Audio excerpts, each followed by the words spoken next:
Oh, not yet. Oh, but okay, here we are. Hey, Boy Green Daily. We're going to have more coming up. New year. Let's go. I'm gonna lose my gosh darn bananas. Boy Green Daily starts now. Zoinks!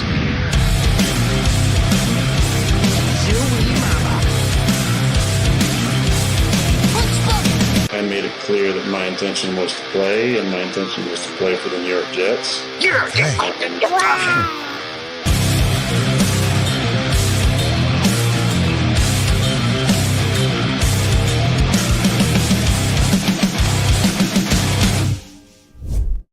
Hey, everybody. Paul Eston Jr., a.k.a. Boy Green. I'm the New York Jets digital reporter for Ebby.com. Welcome to Boy Green Daily, a daily New York Jets video show, also available wherever you get your podcast. Happy New Year. And again, another big congratulations to our two big winners yesterday, Jimmy Jets and Jeffrey.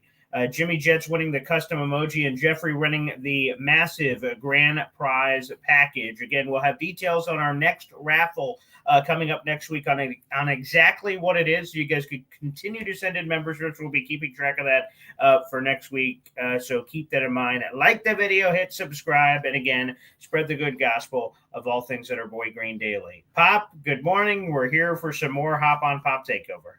Good morning. Hey, now it's it's a great day. The Jets are undefeated in 2025. Boom. That is accurate information. There's no doubt about it. And perhaps this will finally be our year. We will see if indeed that is the case. But it's good to be back. It's good to be here.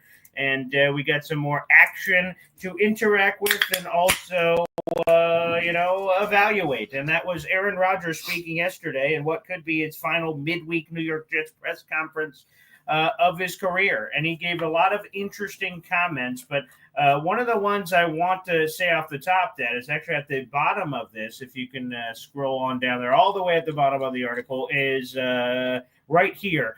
There was, FL Phil 98's Taylor Sterling, shout out to you two. You were two that did not believe the report that came out from NFL Network insider Ian Rappaport on Sunday morning, suggesting that Garrett Wilson is so frustrated with the Jets that if Aaron Rodgers were to return, he would consider requesting a trade, almost an ultimatum type situation. Well, Rich Cimini of ESPN caught up with Garrett Wilson in the locker room, and here's what Garrett had to say, quote, "Yeah, I've seen some of that. The report from Rappaport about the trade and ultimatums and things. Yeah, I mean, there's no truth to that. At the end of the day, I don't speak on things like that because social media is not real. This is my first time addressing it. That stuff is just words for people trying to figure out a way to divide us more than they've already tried, like the record isn't enough. Obviously, we've got a lot going on here, especially this season. Trying to dig ourselves out of this hole. Unfortunately, we weren't able to, but my feet are where my feet are at. And I'm going to try and finish this thing the right way," end quote. Garrett Wilson seemingly is strongly shutting all that down. Dad, do you buy what Garrett Wilson is saying here, that it's a bunch of hoopla? Yeah, so there's a lot there. But I would say I believe him at his word, that I believe there is something there. But if you take – there had to be a seed for something to grow. So, right, did he get blown out of proportion? Probably. Is he seeking a trade if the Jets decide to bring Aaron Rodgers back? Who knows? Maybe he said something to somebody, an insider, who knows? But I didn't say he completely closed it down, because he said one of those interesting sayings that players say sometimes, my feet are where my feet are at. That's not like, I have deep roots with the New York Jets, a team that drafted me. I'm committed to this team for now and the future. That's not what he said. Currently, when I woke up this morning, I was in New York. So I'm here. That's not a resounding close the door piece of the conversation. There's a compelling case to be made of what you're saying to be accurate. But the good news is that Garrett Wilson, is under contract for 2025, the season coming up that we're not in yet. He will be under contract for the 2026 season because the Jets, of course, will exercise his fifth-year option coming up in early May. And then after that, you're playing the franchise tag game, if it even gets to that point, because of everything that'll be happening here. My question to you, Pop, is again, we're going to hear some of Aaron Rodgers' comments here in just a minute on this presser, but the comments seem to be almost a farewell. Some of the reporters during the press conference are saying, Aaron, are you Are you going to retire? Is that what this is? And he said, no, I'm just being very reflective because just in case, he's floated out several times that there's a chance that he could get cut by the Jets immediately or what have you. He said he just wanted to share his gratitude for this Jets gig before announcing that he's going to be gone. So, like I said, we'll play one of these comments here in just a moment. I want to put this up here for us to evaluate, including him calling this the best 2 years of his life here with the New York Jets. And you want to know something? I know a lot of people are not going to vibe with what I'm about to say, but if this is it for Aaron Rodgers and he's gone, I've got the Aaron Rodgers jersey in the closet. I am never going to forget Aaron Rodgers and the New York Jets. No one will. No one will. Let me be clear on that. Before we wrap up this Garrett Wilson thing, just jump back to that real quick. Okay. So is it a huge thing? No. But is there something, some microcosm of truth there? I'm sure there is. I would say the Jets going forward into 2025, you think about a team and a player comes to mind, right? When they come up with a Monday night logo for the heads up battle, it's this person versus this person. Going forward, after this year, I would tell you that's going to be Garrett Wilson. When they go on Monday Night Football and they show this player representing the Jets, this player representing whoever, Kansas City Chiefs, it's Mahomes. And for the Jets, it's going to be Garrett Wilson right now. And the Jets need to, get the new GM in place, get the new head coach in place, lock Garrett Wilson into a long-term deal because he's going to be the face of the franchise for the next 5, 6, 7 years. And hopefully much longer if the Jets play their cards right there. That would be a wonderful result for the New York Jets because Garrett Wilson has been really good. And the problem, or whatever you want to call it, the Jets in their history have not drafted a lot of great players, and they're good. They've drafted terrible players, and there's no need to resign them. And the Jets have unfortunately had that cluster over and over and over again. Drafting players, they're not very good, and then they move on. Now the Jets finally hit on a few players, and now it's time to pay the Pied Piper here, and it's going to be a exorbitant price, I would imagine. Like I said, I don't think he beats Justin Jefferson or CeeDee Lamb's numbers or anything of that nature, but I envision it being somewhere 28 to 30 million per year for the next 4 years. That's ultimately what on a 4-year deal for somewhere in the ballpark of 120 to 150 million, depending on how many years you slap on that thing. Yeah, I mean, that's right. And I would tell you that, the days of 1,000 yards meaning something, whether as a receiver or a running back, that it's still a milestone, but it's nowhere near as significant as it used to be, right? It's easier to throw the ball. They wrap the quarterbacks in duct tape. Any legal contact's a lot easier. So 1,000 yards a lot easier. I do believe that Garrett Wilson is, in the top 10 wide receivers in the league, and I think he's going to get the money, but he's not in the top 3 or 4 wide receivers in the league. So he's going to get that next level money. And I haven't got the guy's name. What's the guy's name from the Lions? Amon-Ra St. Brown. Thank you. Yeah, that's about where he's going to get the money. Which, by the way, is very respectable money. That is good money to be able to be had here. There's no doubt about it. All right, we've got a bunch of these Aaron Rodgers clips, so we're going to go to these here on the show, and we'll flip a couple of these on. First off, let's go to this one. This is Aaron Rodgers talking about, quite frankly, that this could be his final game in a Jets or any uniform for that matter. Let's play the clip. Have you thought at all, Aaron, about if this is your last game or could be your last game? Yeah, of course. Yeah. And what are your, when you reflect on that at all, what goes through your mind? Just a lot of gratitude for the last 20 years and the many countless lives I've encountered and amazing teammates and coaches I now call friends. Experiences I've had, memories, a lot of great memories, a lot of great people impacted my life. Ones that know it, ones that might not even know it, by just side comments or putting an arm around me at the right time. But not just those 20 years, I had great college coaches at Cal and in junior college and high school coaches. And, this game has given me a lot. I've given a lot back to it, and I'm thankful for it. I'm not thinking, I won't be thinking about that come game day. I'll just be enjoying this. I'm trying to stay in the moment, but of course, it's been a long career. I'm really proud of what I've been able to be a part of, what I've been able to accomplish, and also looking forward to a nice mental and physical rest. Man, again, I'll throw that over to you, Bob. That to me, I'm just listening to his answer. It sounds like he's been thinking about this, and this seems like he is ready to retire. Yeah, that was a very reflective comments, a lot different than what we've heard recently. And, I think, I mean, if there was a music to a swan song, that was the beginning. It was starting to cue up there. Yeah, it was starting to wind up the fat ladies in the back, me, me, me, me. And so I think, if you're Aaron Rodgers, right, or any, great player, you could go through the list. Do you want to make the decision, or do you want, right, there's got to be something about the Jets hire a new general manager, and hopefully they'll give him the opportunity, like, hey, man, just so you know, you're not a part of the future. And then you let him, okay, I've decided to retire, as opposed to cut or something. Right, as opposed to cutting him, and then he's dangling out, swinging in the breeze. You don't want him to be pathetic like Ezekiel Elliott, right? That's a little pathetic, right? The Cowboy, hey, you guys release me because someone's really going to scoop me up for the playoffs. Hold on a second. ... Well, there's still time.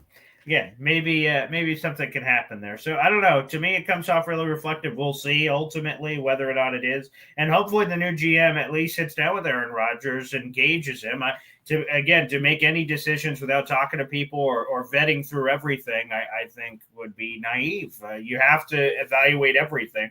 Again, we have people in our comments that are vehemently, I know it, that are vehemently against Aaron Rodgers coming back. And there are people on the other side that 100% want him back. So it's a very divisive topic. There's no doubt about it. All right, let's go to another Aaron Rodgers clip from yesterday. What goes through your mind when you think about the Jets chapter of your career? I mean, gratitude, honestly. It's been the best 2 years of my life.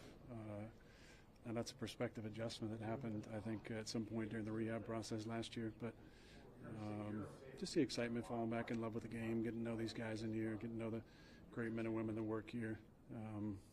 Been a lot of fun. It's obviously on the field, it's been short of expectations, no doubt. But this game is more than just that. This game is about the relationships, about the things that really last longer than this, last longer than your health does, and last longer than your body being able to play. So I'm really thankful for the men and women I met here in New Jersey, and the experiences I got to have with my teammates and enjoying the city. And obviously wish things would have gotten better on the field, but nothing but gratitude for this time in my life.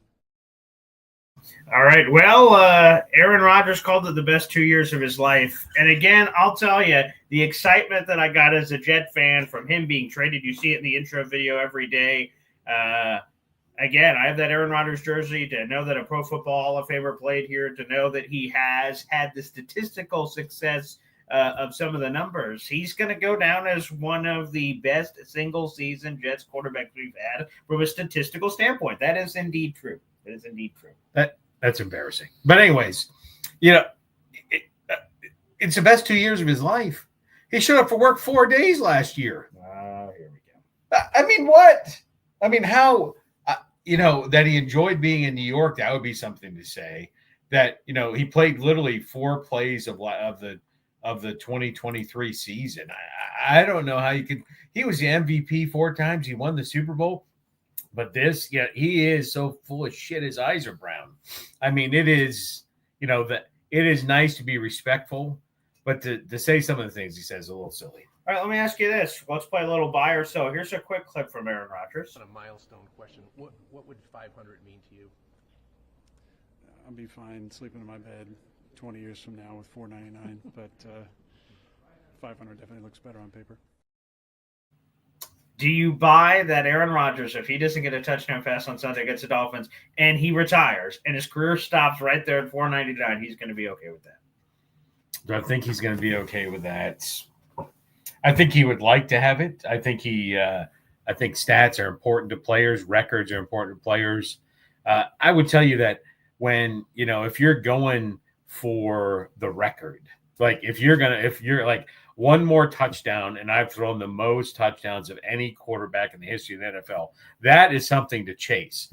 If you join a group of 8 people or whatever it is, or 5 people, whatever the number is, he would be the 5th, I believe. He'd be the 5th. Well, but he's already at 5 at $4.99. Is he tied with somebody for $4.99? No. Right. So then what does it change? It's a random number generator, right? So does he care? I think he does care. Should we care? I don't think we should care. He's the same place he was if he gets 500. If he gets 504, he's going to be in the same place. Although he's getting, it's not going to happen in this game unless it's the greatest single game we've ever seen.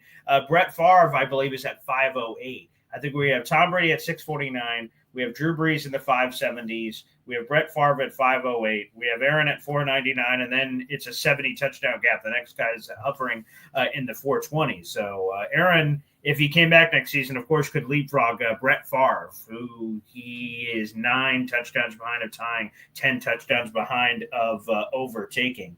But interesting nonetheless. To me, I think it is 1,000% important to him. And while we're saying this 500 number is somewhat arbitrary, again, the fact that only insert amount have done it, and I get it, the insert amount have done it from 499, but 500, I mean, he said it. It does sound a little bit better. I just hope we just don't force it to Devontae Adams again. Just, whoever gets it, gets it. If it ends up being like if you're in the red zone, I guess you could be a bit more selective, which is what he's been criticized for.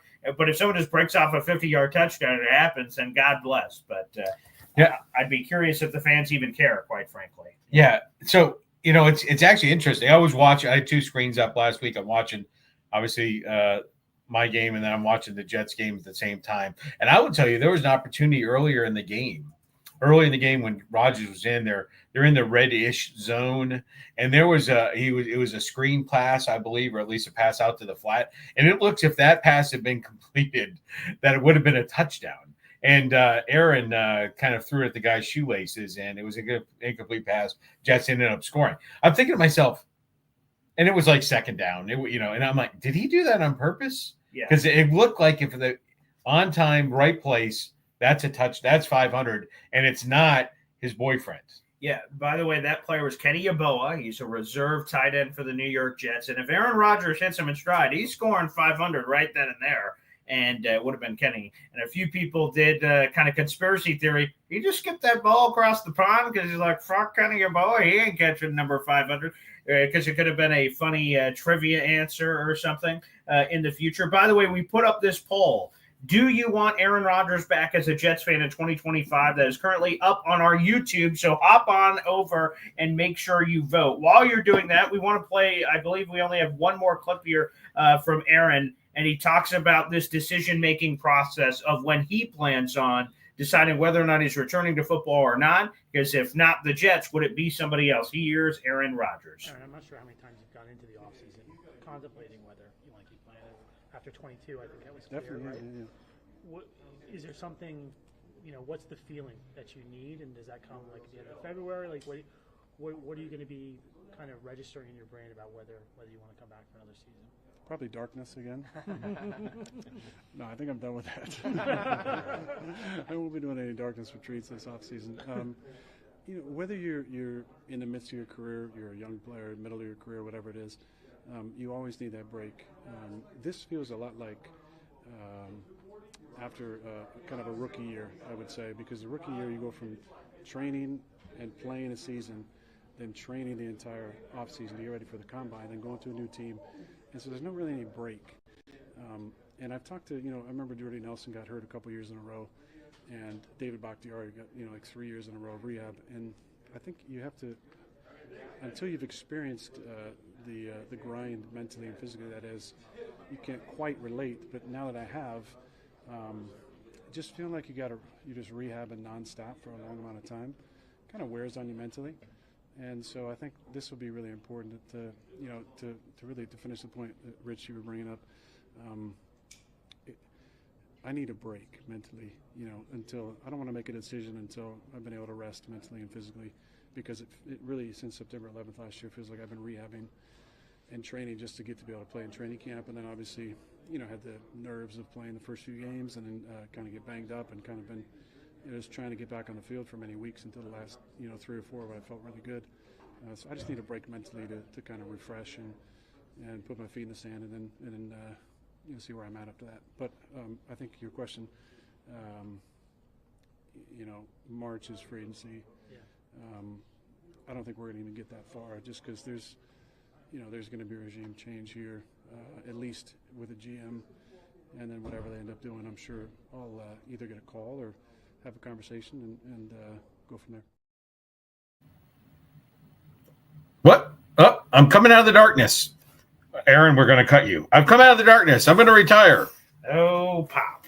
Well, I will. It's good to know that. Again, here's the thing: the Jets control this situation. So if they wanted to cut Aaron Rodgers immediately after the season, they won't, because if they do, that'd be wild, I guess. Because the GM obviously should be making that decision. The new GM coming in, and that hire isn't going to happen till second, third week in January, maybe, and then your head coach, vice versa. We'll see what happens with the Jets' plan from that perspective. So. It's cool that Aaron's going to go through his process of figuring out, but he can't hold the Jets hostage. So it's not one of those situations in the past where he had this huge player option and the team was like, man, I wonder what's going to be happening with Aaron. The team can choose to move on if they'd like. It's all on them. There's no more of that guaranteed money in his contract. There's some dead money that they would have to eat there from Aaron. So what's your gut say? That he retires from football straight up. He wants to keep playing, but the Jets don't want him. He wants to keep playing, and the Jets want him to keep playing, and thus he comes back. Yeah, I think it's important to say at the first, I don't think we'll ever know. And what I mean by that is I think if the Jets asked to come back, he would come back. I believe that. Okay. But if he retires, I think out of the grace and etiquette and, you don't throw somebody under the bus that you don't have to. You're like, hey, man, you're the new GM. Come and do a full evaluation. We all have the poll out there. Everyone has their opinion, but you do a complete evaluation of the team when you come in as a GM. And if you're interviewing for it, you're already doing that. And then you make the decision. But then you go, hey, Aaron, you send the Turk. It's the Turk, right? That is correct. You send the Turk over to Aaron. You're like, hey, man, we're going to go a different direction. But, we want to afford you the opportunity to make your own announcement. And, it's going to stay with us that we were going to cut you, and because I don't think he's going to want to go somewhere else. Okay, because that's a big one. Because obviously, if they say, "Hey, man, we're going to be moving on," he's like, "Well, I want to keep playing." Well, then you will have no choice. You will have to likely release him, because I don't think anyone would then trade for him from that perspective. Yeah, I don't. I think he would play again. If the Jets said, we'd like to bring you back, I think he 100% would come back. I think if the Jets say, hey, we're going to go in a different direction, I think he would call it, right? Because there's something to be said. You think about the players, you think about Joe Namath, you think about Joe Montana, you think about Emmitt Smith, Jerry Rice, right? They occasionally, you have that superstar, that generational player that goes and plays for another team. Mm-hmm. But what you don't often see is, this guy going around with his tin cup and full of pencils, right? That just becomes sad, right? Sure. You're on your second or third team, and unfortunately, the alleged, I'm going to move on. So Brett Favre did that, unfortunately, right? And that at the end, it was just kind of, yeah. Well, I mean, he had some success, but I will say, either way, this is another Jets Hall of Famer in the books, Pro Football Hall of Fame, and there's another candidate. 5 years after he retires, he'll be going in as a Jet, baby. So where did Joe Namath finish his career? The Rams. Did he go in as a Ram? He did not. Oh, weird. Anyways, but I'm sure that's unrelated. But Aaron Rodgers is going to be that guy. By the way, all right, you're a moron. By the way, moron, speaking of morons, besides this one, go ahead to the Boy Green merch shop and get your moron gear, Baconator gear. If you don't like Hop on Pop, I'm not going to cry about it. Get your Boy Green exclusive only gear. You got aprons, throw pillows. The list is coffee cups, camp cups. Sure. You name it, you got it. Boy Green merch. Go and get yours now. And there we go. Without further ado, let's throw this up on the screen. Our number one Austrian Jet fan, baby, is starting off 2025 the right way. And Three Siblings says this is Rick motherfucking Kent. All right. I like it. Is that who ended up getting it? Yes. Okay, perfect. So, Austrian Jet fan, again, we will announce next week. We'll do a big reveal so you guys will know. It won't be kind of this ominous gift package. It has a variety of things. You guys will know exactly what you're raffling for. Again, we'll be announcing that officially next week. But all of these, Fleur Lillian, Big D's 5 memberships yesterday. Ron Weiss's super chat for $10. And now our number one Austrian Jet fan. All of this is for our next contest So we appreciate that very much so. So thank you so much. And shout out to our number one Austrian Jet fan baby for putting this on through. Excellent. And by the way, the poll is going on right now. And here it is. This is the current results are 62% of you guys say no. Do you, again, the question was, do you want Aaron Rodgers back as a Jets fan in 2025? 62% of you say no. We got about 50 votes right now. So that is where, again, we currently stand. It's good to have Rick back, baby. And the link my dad just threw up on the screen is the Discord link. So, again, if you guys get memberships to Boy Green Coffee Club, hop on into the Discord. There's going to be a lot happening, including several events this year. And we're looking forward to what some of those are. And the main place for some of that conversation and setting up and all that jazz will be happening on Discord as well. So let's go. And look at that.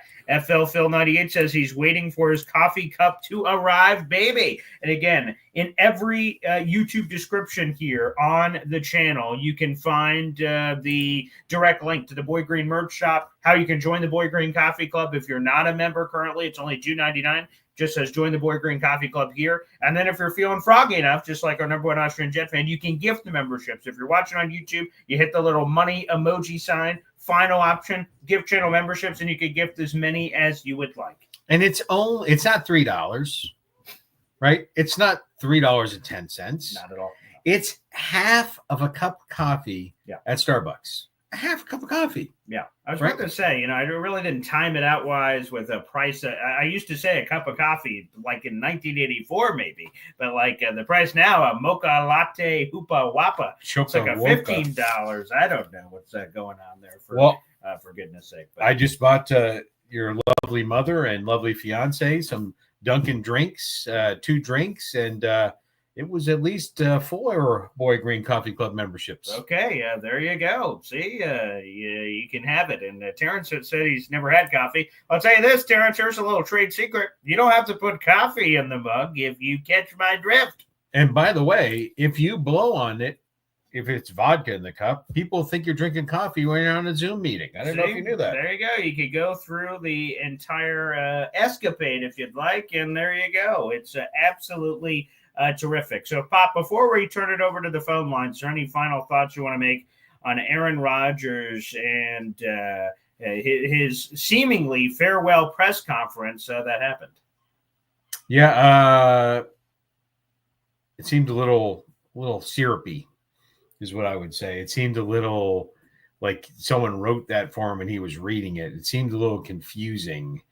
But I hope he goes out and throws 4 touchdowns on Sunday. I do think 500 is an arbitrary thing in this case. He's not beating anybody out, nor is he going to beat anybody out for the number of touchdown passes in a career. But I'd like to see it happen. I like to see Lazard on the bench and Malachi Corley in and really use it. Ulbrich, just so you know, hello, Ulbrich, you are not going to be the Jets head coach next year. You're not going to be allowed in the facility next year. You may not even be allowed to attend a game next year.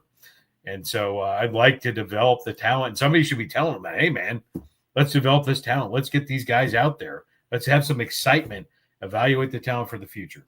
Yeah, and to be honest, it's just going to be nice the Jets have the chance to eliminate the Dolphins from playoff contention. If they beat them, it's over. And it sounds like it's going to be Snoop Huntley, by the way, on Sunday. And again, another reminder, for the first time ever on the Boy Green channel experience, we'll be doing a live watch party, watching the game with you guys, the fans. Again, kickoff is flipped over to 4:25, so we'll be on around 4 o'clock, and we'll be on for the full game, and you guys can call in, and we'll have a good time all watching the game together. So, again, that'll be happening on Sunday for the very first time ever with that watch party. Again, it should be Snoop Huntley against Aaron Rodgers. Pro Bowler Snoop Huntley. That it is. That it is. Gin and juice. But anyways, and for a small fraction of that time, there'll be some hop and pop engaged in the game as well. We're going to make sure our games are synced up, figure out because I don't want to be talking from a different sheet of music while we're on. Well, I think we'll be able to tell with our reactions to things that are happening, whether or not we're on tune or not. But yes,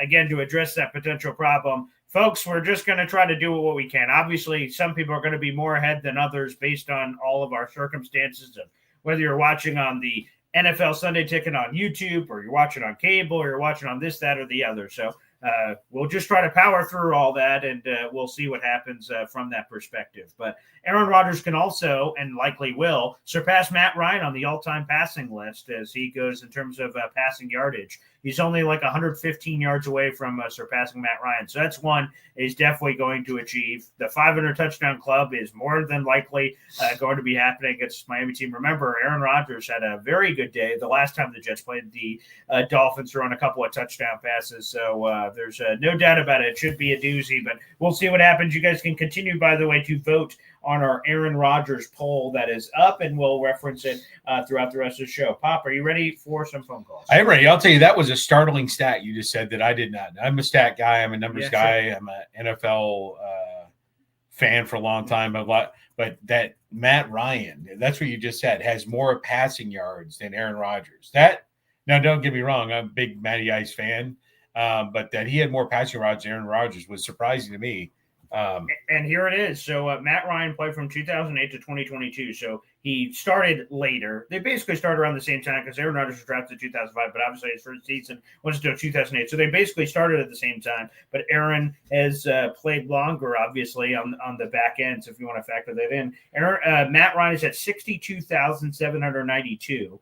Aaron Rodgers at 62,678. Now, I think the thing that's helped Matt out, if I remember off the top of my head, Matty Ice never had any injuries. He was a stalwart of always playing. Aaron has had a ton of injuries in his career, unfortunately, the collarbone, the Achilles, the this, the that, the other. Weren't you saying that, this guy never gets injured the past 5 years? Well, over a 5-year span. When's the last time he got injured? 6 years ago. Oh, the past 5 years, he is invulnerable. 81 of 82 games. A 5-year sample size. I still don't understand how you're not on. Because it was selective based on when his injury was. Selective of the last 5 years. It's not like, hey, if you don't count last year, it was if he had been injured 5 years ago, you're in the last 4 years. Okay, but 4 years would still be a good sample size. They're recent 4 years. It was an interesting stat that Matt Ryan was. Anywho, so that's who he can pass, and that's all he can pass. I'll give you this real quick, Dad. We'll do some trivia because I don't think you can see this list. So I can't. Okay, 1 second. Let me put it up here, and we'll see how you perform with this going on. Okay, Aaron Rodgers is 8th on the all-time passing yardage list. You know Matt Ryan is ahead of him. Who is everyone else that's ahead of him? So I need the top 6 all-time passing yardage leaders in NFL history. Tom Brady. Okay, he's on the list. Peyton Manning. He's number 3 on the list. Drew Brees. He's number 2 on the list. Yes. I've got half the list already. Yeah, I haven't even broken a sweat. Okay. You want the other 3? Yeah, that's I'm going to go with Dan Marino. He's not on the list. He's number 9. He's behind Aaron Rodgers. Oof. Ooh. That stings. Like there's probably some ham and egger that squeaked his way in there that I'm not going to get. Someone that you're like, how did that before sneak in there? I went on all the easy. I should have spaced myself out. I went with all the easy ones. John Elway. He is 12th on the list. Only 51,000 passing yards. Wow. So I went Breeze, Brady, Manning. Now you're missing 3. You're missing number 4, number 5, and number 6. Wow. I know Matt Ryan is 7, and Aaron Rodgers is 8. 4, 5, 6. Wow. No, this is embarrassing. There's definitely no Cowboys in 4, 5, or 6. That's 100%. There's definitely no Jets in 4, 5, and 6. I'd push back on. Yeah, Aaron Rodgers and the Cowboys. Oh, wait a minute. Vinny Testaverde. Vinny Testaverde is 16th. Oh, I haven't said Brett Favre yet. There you go, Jets legend. Ding! He's number 4 on the list. You're such an idiot. There's no Jets on the list, is there? You're such an idiot. All right, so this is number 5 and number 6. Is Fouts up there? He is not. Dan Fouts is. That's okay. That's fine. He is number 20th on the list at 43,000. All right. How about Phillip Rivers? Phillip Rivers is on the list. Ding, number 6, just ahead of Matt Ryan. So we're down to the last Number one. 5. Ugh, wow. Wow. And this is not an obscure name. This is a Super Bowl winning quarterback. No, Roethlisberger. There it is. Big Ben. He's actually a 2-time Super Bowl winner. And that is Big Ben Roethlisberger, 64,000 feet. Yeah, I'll tell you, it's going to be that scrub, right? Where's Eli Manning on that list? He is 11th. Yeah. See, I knew it. 57,000. I was not going to say his name even if I knew it was right. But he was recently passed by Matthew Stafford. So again, remember when he retired, he's about to be a first ballot Hall of Famer. But when he retired, he was top 10 at all the major categories. But now he just got recently surpassed. Matthew Stafford is 10th on that list. There you go. All right, you're ready for the phone lines, everybody? Yep, I am. Okay, so we've got the French toast light will be lit in a little while. French toast. Sounds wonderful. Without further ado, let's play a quick cap song, and we'll open up the phone lines next. Let's go. Boy green daily, boy green daily, boy green daily. Talking just football, man. Boy green daily, boy green daily, boy green daily. The New York Jets Football Club. Wow. Offense, defense, special teams. Watch the Super Bowl season with Boy Green. J-E-T-S. Jets.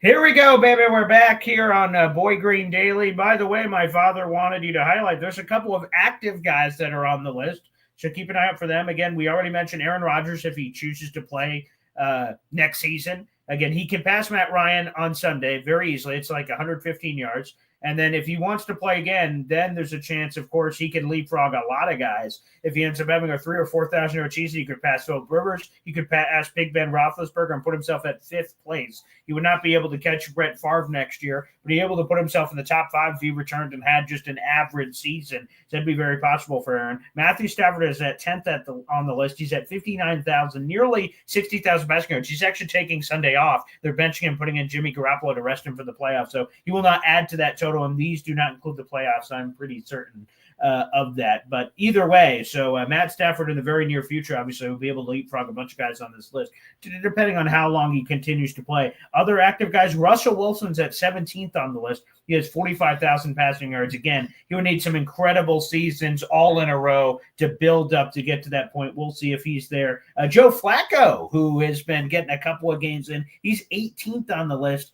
Just a few shekels behind Russell Wilson, Kirk Cousins, and Derek Carr, others on the list at 21 and 22 respectively on the list in terms of yardage, Pop. So more to come there from that perspective. Yeah, and I would say, just like the 1,000-yard receiving, which, by the way, is like 55 yards a game, just for the record. I don't know. It's still something, but you can't compare this to that. It's just like Saquon Barkley, right? If he broke the record, did he really break the record? The Dickerson record. The Dickerson record, because, Dickerson did it in 16 games. OJ did it in 14 games to get 2,000 yards. But still, the 2,000 from Saquon in 16 games, I mean, that's it's impressive. I'm happy that they're sitting him so that you don't have someone breaking the record by having an extra game. And obviously that's a 2 for tango. Like Saquon is agreeing to sit and not play, and he doesn't seemingly care about the record. Now, I might call BS, or maybe I just don't know Saquon enough. When he was speaking with Sunday Night Football after he got 2,000 and found out he's 100 yards away, he's like, I don't care. I want to win the Super Bowl. I don't care about that rushing record at all. And Dickerson is going to be very happy. He set that in 84. And if Saquon didn't just do it now, it's going to, even with 17 games, it's going to be a very unique scenario for another guy to stay healthy, have all the big plays. Saquon had multiple crazy games this season with 200-plus yards and all kinds of things that are necessary to be able to do it. And again, of course, the number one thing is health. So fascinating there. All right, let's jump over to the phone lines. You mentioned a potential French toast light for us. I wonder what the light is for this guy. EZ joins us here on the show. What's up, EZ? Sun's out, guns out. AC/DC. Yeah. Boom. Sun's out, guns out. What do we got? Here's. Okay. What's going on in this pan? Is that ham, maybe? Some. It looks like he's making a Western. Yeah, Western. Yeah, Western. That's me. I'm cooking a Western. My Okay. girlfriend's here. I got to make some bacon for her in a little bit. Oh, great. Yeah, I got a couple more eggs to crack. Hey, do you want to throw her on screen? Let's see Easy's bride. What's going on? Oh, Your she's main not my squeeze. bride. She's my girlfriend. Right. She's sleeping with Prince Valium right now. Oh, I see. Okay. Now there you go. No, Yeah, she's I got sleeping. you. I got you. And this girlfriend, you got her through Prince Chloroform? No, I've known her for 6 years. I'm just kidding. I'm sorry. Sometimes we take a break, for like 6 months at a time. Yeah, We're together right now, so that's cool. We were just hanging out for the New Year's. It was good. Oh, great. Nice. Big. All right. So, Jets football. What the hell are we doing? Sure. I wasn't paying attention to the news cycles. I was watching all this. Sometimes I just don't want to feed into the clickbait, so I didn't click on any of the stuff. So is Rodgers playing or isn't he? He is 100% playing. Yep, he's playing. Oh, he's playing. Okay. Yep. And so what was the final thing with the Tyrod Taylor going in? Was it just Aaron just saying, "Look, I don't have it today. I just get me the hell out of there and just put Tyrod"? Is that kind of what it was, or? I think the thing that sort of turned heads is that, from all indications, Aaron Rodgers instigated his own benching. He was sitting on the sideline with Ulbrich. Right. Yeah, the Bills were kicking their ass, and it's 33-0 at the time. Aaron says he comes over to Ulbrich, goes, "Yeah, maybe we should, maybe it's time to put in old Tyrod, huh?" And then they're having a conversation, and then in mid-conversation, touchdown Buffalo Bills, 40-0. And then Aaron and him kind of look at each other like, "Hmm?" And then Tyrod went into the game with 12 minutes and change left. So a blowout loss. But again, it's kind of weird, though, that this guy that wants to play in all 17, and he is, again, he doesn't count if you leave in the middle of the game, but it is kind of weird that he tapped his own helmet. It's a little. I understand completely, though. I understand completely, because it's not like he's 30 years old and got something to prove. He's got nothing to prove. They weren't going to win the game. And the only thing that he would risk would be getting further hurt. I mean, and I think here's another reason. That. I don't know if this is what went through his head, but if he would have thrown touchdown number 500 when we're there, 40-7, there's touchdown 500. Yeah, that would have been a very distasteful. Awkward. Yeah, 100%. So Jets Dolphins, right? I'm sure he's hoping to throw it in the first quarter or something, and then boom, it's in the middle of a game. It's a cool moment. Salute everybody. Live to fight another day. Sure, to fight which is another what day. That ultimately was it. happened. So no Tyrod on Sunday unless an injury happens. It sounds like. Well, hopefully hopefully nobody gets hurt, and right. I personally wanted to see Tyrod play in an actual game. Sure. Not that it meant something, but an actual start the game, play the game, see what he's got. But anyway, guys, I'm gonna let you guys go and get somebody else. I gotta cook my breakfast. Yeah, okay, there you go. All right, we'll be right over. Yeah, we will. There you go. Easy and Easy's girlfriend. So, hey now, congratulations to Easy on the New Year festivities. And the Western, apparently, it's being cooked in the pan there. Not too shabby at all. That's wonderful. I will say this for the Aaron Rodgers stuff as we continue to talk about it. There will be, and we'll go to Tyrod first, I guess. There may forever be this what-if game of, man, if Tyrod was in during the stretch where Aaron was hurt, which apparently happened at some point early in the season. Week 3 Jets, Patriots, he looked great. It seemed like he got hurt somewhere in that Denver game with the hamstring or whatever it was. And then for a run, he was not looking good at all, and the Jets lost all these games. If Tyrod would have went in there and Aaron would have taken a few games off to get healthy, again, playing 17 sounded pretty important to him for all the reasons that we talked about coming off the Achilles. I'm curious to see, does the Jet season turn out dramatically differently if Tyrod gets a stretch of the middle season, Aaron gets healthy, we have the flip, and maybe things happen. Yeah, maybe. Or does Aaron even come back? Tyrod wins the job. Well, who knows? All right, let's go back to the phones here. We got our boy Hep here on the new year. What's up, Hep? Hey, guys. You're talking about Saquon Barkley breaking the 2,000. I grew up in the 70s. That was the decade of the running back. And I remember seeing O.J. Simpson break 2,000 yards in a 14-game season, and they knew he was running. There was no doubt about it. They had no running game. So everything was stacked on that guy. He was an amazing runner, man. He really was. And Eric Dickerson, the way he ran like he looked like he wasn't even running full speed. It was like he was just gliding. But anyway. Dickerson was a great man. Absolutely. And so was Simpson, for that matter. He was great. Great running back. Not so Not so much in the Bronco, but No. You know, I was curious. You think that OJ suffered from the PDS? I mean, the brains injury. Yeah, the CTE stuff. You know, it's an interesting question because it's kind of like I'm trying to think of the right thing here of like things that didn't exist, quote unquote, back then, and people struggle with like, come on, slap some dirt on it, you puss. And then to what it is now, we're like, oh, geez, wow, there actually are all these issues like CTE and God knows whatever else exist with other injuries, mental health, and all these other things that were happening that we didn't really give its credence. Yeah, you know, it's totally possible. I don't know if they studied OJ's brain. That I'm sure that's out there. If they double check that, I'm not sure. Right. Yeah, I would say, you know, if you think about it, I mean, the hits from even 5, 6, 7 years ago, right? ESPN had that spot, like he got jacked up, right? And the hits, you just go back and look at some of the hits from back in the day, and the way and the number of times OJ ran with the ball, 100%. He was 100% impacted by the way he ran. There's no question. Yeah, I think now on the Rodgers thing, I would let Rodgers get his 500, and then I'd sit him. I say, okay, you got your 500. Now sit on the bench, you little baby. We'll see. Here's the thing. Albrecht doesn't have the balls. You know, he wouldn't even bench him in the 33-0 blowout until Aaron Rodgers said, hey, you know, coach to coach here, maybe we should put me on the bench, and make a switch. Okay, sounds good, Mr. Rodgers, you know. So I don't know if that's going to happen. But I like it. All right. Thanks, guys. I love you. See you on the rebound. All right. Appreciate it. There's Hep, our boy, joining us here on the program. I thought my father's going to make an O.J. Simpson running from the law joke or something of that nature. That was the Bronco joke. You just weren't. It was too subtle. No, we heard the Bronco one. I just thought you were going to go even deeper. Yeah, I'm definitely not going to go too deep. I want to stay cutting the top of the surface.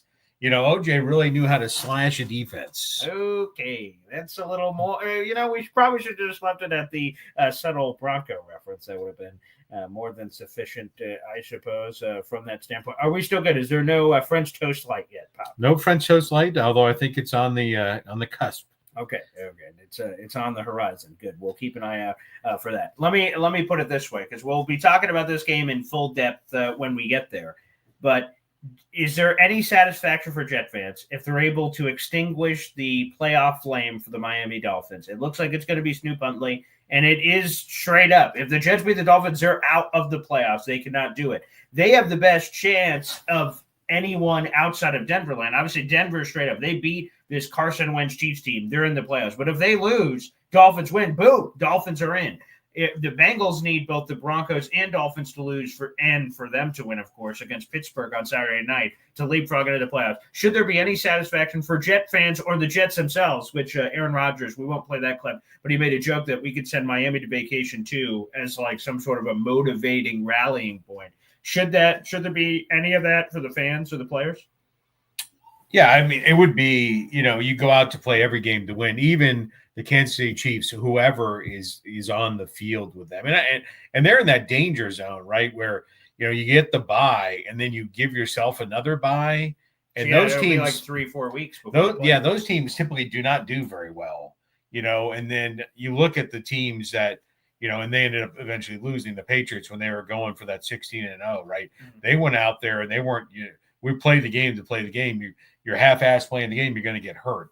So I would tell you that there would be satisfaction, right? Those players on the Jets team, there are people that are not going to be getting a paycheck from the NFL in 2025 beyond the rest of the regular season. And they're playing for their, you know, who knows? Everything is up in the air with the New York Jets. Every roster spot is available. And they're going to go out and play with pride. So I think it is important for them to win. All right. By the way, I see that Three Siblings is saying we better not, because he must be talking about the tank, which, by the way, here's an update on the draft chances. The Jets have even better odds this week to land a top 5 pick in the 2025 NFL draft. According to the ESPN analytics, it's a 27.9% chance. So basically a 28% chance to land a top 5 pick. There's a lot of things at play here.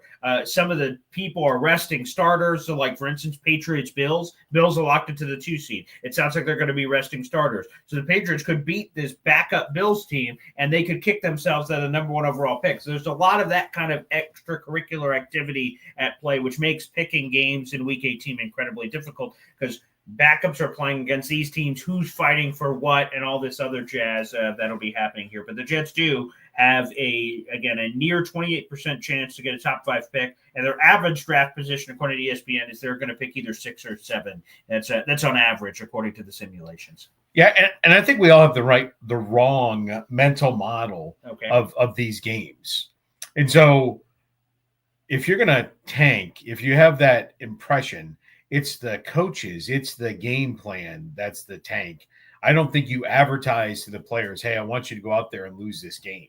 I don't think that happened. No, not at all. I think the players that are on the field are playing. Like, for instance, everyone is a lot of people are overlooking, Patrick Mahomes, Travis Kelce, and all these superstars aren't playing in Week 18. Easy win for the Broncos. I wouldn't necessarily say that. Carson Wentz, this is his coming out party. We talked about a couple shows ago about Matt Flynn, who stepped in a random Week 18, Week 17 game back in the day for Aaron Rodgers. He throws 6 touchdown passes. He gets paid the bag in the offseason. So Carson Wentz could be another Andy Reid project that he saved and he whispered in his ear and had success. Carson Wentz could go have his, hey, I'm still that 2017 MVP that I was, and then he could get the bag from somebody this offseason. So who knows? So he's going to be going crazy to try to win that ball game. There's no question. Yeah, and I've said it before. This whole tanking for draft picks, I get it if you're going for the number 1 pick, you have a player in mind. Where the Jets are at right now, without being in control, without knowing the winning percentage of this team or that team, and not really knowing where you're going to end up and what player is going to be available, and then you don't even know who your GM is going to be, your head coach is going to be, what type of player are they even going after. So it's all a bunch of word soup, word salad, whatever it is. You don't know what you want. I think it's arbitrary. You go out to play, develop your talent, and win the game. If I were speaking for Jet fans that are for the tank, I think it is this. The season has been lost. They actually, speaking of the Dolphins, that's when they were mathematically eliminated from playoff contention when they lost to Miami. And Jet fans are watching a season where you can't reach the playoffs. And what's something you can root for or control in some way, even though you can't really control it, is that, man, if we lose, that's a better draft pick. That, hey, like a sliver of light in darkness, if we're going to use those comments again. I think that's part of it, too, for a lot of people that are saying the 3 siblings of the world and others, a better draft. Who cares who your GM or anybody is? A better draft pick makes it so that you have a better pool of players to pick from potentially than if you were on the other side. So I think that's the real motivation there. Yeah. It's going to be interesting. I mean, typically there's after the season's over, fans are like, and then after a couple of weeks you ramp up for the draft, and then the free agency and all that stuff. GM search here, yeah. But there's going to be no lull for the Jets. It actually is going to be an uptick, right? Of the excitement and the things going on. The new GM, the new head coach are going to roll right into the draft decisions on this player, that player, contracts. It's going to be a very exciting time to be a New York Jets fan. I'm seeing a lot of people bringing up the lottery system, like the one that exists with the NBA draft. See, Dave Bricka and other people are doing it. I'm not a fan of that, and here's why. Because, I mean, if you look at the analytics, what happened. So back in the day in the NBA draft, whoever had the worst record had a 25% chance of landing the number 1 pick. It wasn't 100%, but it was the best odds of anybody. Now how it splits up is the teams that have the 3 worst records all have the same percentage. It's 14%, 14%, 14%. And most of the times, obviously with those odds, it normally goes to one of those teams. But every once in a while, you get someone at the back end of the lottery who just missed the playoffs, and they get the number 1 pick. And everyone goes, well, great for business. See, people can't just tank to get their pick. But that's not right. That means you keep the losers as losers forever. Because if they're not getting the number 1 pick every year, then all of a sudden – other middle teams are now jumping up. To me, I like that the draft is set how it is. It inspires hope for people that lost. And people talk about tanking, but my dad just said it. Players aren't taking on the field. Teams that may try to put their teams in a position to lose, right? The Chiefs taking – this isn't about a tanking thing, but Chiefs taking ammo out of their guns changes the perception of how you could potentially win with the talent level that you have on the field. But long story short, I like how the NFL draft is. It makes it so that everyone has a chance. So you can flip from worst to first. It happens all the time in the NFL. It doesn't happen in all kinds of other sports. The draft inspires hope. That's one of my best times of the year. I love the movie Draft Day. I watch it every Thursday, first round draft day of the year. Because, again, it just inspires that hope that you can turn it around and get the right pick and the right combinations to turn the ship around. Right. Yeah. It's and by the way, you don't want to model what the NBA does for anything, right? It's a pathetic league, the mid-season tournament that nobody gives a crap about, players not playing the games because they have a toenail. I don't know. So if the NBA does it, you should look to do the opposite. That's what I think. All right. Well, that's not a bad plan. And real quick, we'll just end on this Aaron Rodgers nugget, which I'm assuming is what Three Siblings is talking about here. But my dad hates this stat, but I love bringing it up. Before Aaron Rodgers arrived with the Jets, he had appeared in 81 of 82 games over a 5-year span, and the only game he missed was because of COVID. But now that we're here with where Aaron Rodgers is, let's go through him. 2022, he got hurt, but he played through it. He had the broken thumb on his throwing hand. Not ideal. 2023 blew out his Achilles. 2024, he had the separated hamstring, the MCL, the high ankles. I mean, every part of his body was hurt. So he's been hurt for 3 siblings point, 3 straight years, and he's only getting older. He's 41, will be 42 next year. The chances are that Aaron Rodgers is going to get hurt again. I get the inspiration of hope of, like, in the middle of the season, people are like, ooh, Aaron Rodgers is healthy now. Look how he's playing. But how long is he going to stay healthy? That's why I think ultimately when we're heading into this 2025 season, and there's still a chance that Aaron Rodgers can come back, there's a chance people are saying he may be the best option that they could have. The odds indicate with all of these recent injuries combined with his age, it's unfortunately true that it looks like Aaron Rodgers just may not be able to avoid the injury bug because, I don't know, he's 41 years old. That's crazy. Someone on this show 2 years ago talked about the likelihood when they were looking to sign Aaron Rodgers, the likelihood based on his age of injury. I had the numbers up on the screen. You're like, well, that won't happen. It's been 5 years. And now we're talking about it's going to happen again. Okay. But who was right? Let's go back. Who was right? That's not about no, right. who was right? That's not about All right, right. anyways. Like an Achilles popping can happen to a 22-year-old, which we saw, unfortunately, Jamie and Sherwood. I believe this is his first or second season, or it can happen to a 39-year-old. Who was right? The Jets were unlucky. It's not about you being right. You weren't right. You weren't right that I wasn't right that he got hurt. You didn't. I said the percentage time of him getting hurt. And the Achilles exploded. The percentage, the odds of him getting accident. That is the Jets being a snake-bitten franchise and a horrible thing happening to them by random circumstances. Aaron Rodgers blows out his Achilles. What I did not know was that when Aaron Rodgers went down, and I still had hope, like, man, he could come back from this, and next year we could just – our plan is great. It's just delayed a year. The problem is, and the harsh reality is that Aaron Rodgers apparently is never going to be the same quarterback unless he does some Brett Favre thing where he looked bad for us, goes to another team, and then 2 years removed from the injury, he looks great from the Achilles. The harsh reality is the Jets' chance of winning the Super Bowl, doing all that crazy stuff, died at MetLife Stadium 4 plays in when his Achilles exploded and it was over. That's the harsh reality that I don't think a lot of people accepted, and now it is an uncomfortable reality now. If Aaron Rodgers does not come back, even though there's a case to be made that if he comes back next year, he'll be even more removed from the Achilles, so he should be better. But what is better? Did you get the final poll? Yes, the final poll results are this, as we're wrapping up here, is a 65% no on Aaron Rodgers returning. But that means there's 35% yes. And again, I still think it's a legitimate possibility that Aaron Rodgers could come back next year. But let's see what the GM and head coach decide. Again, I don't want Woody making that decision. I want whoever the new people come in, and I don't want them to make the decision.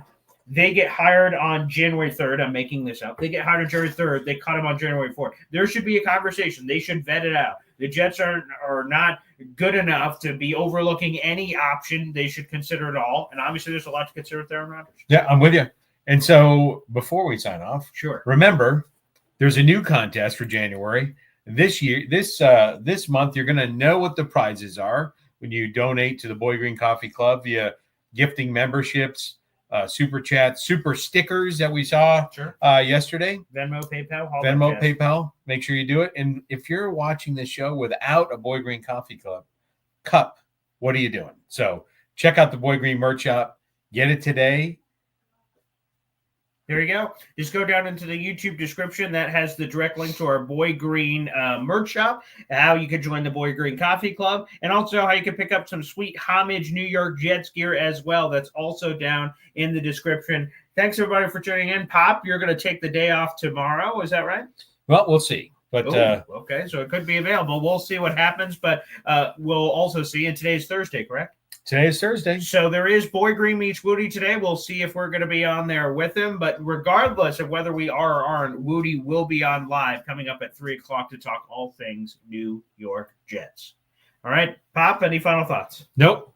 Happy New Year. Peace.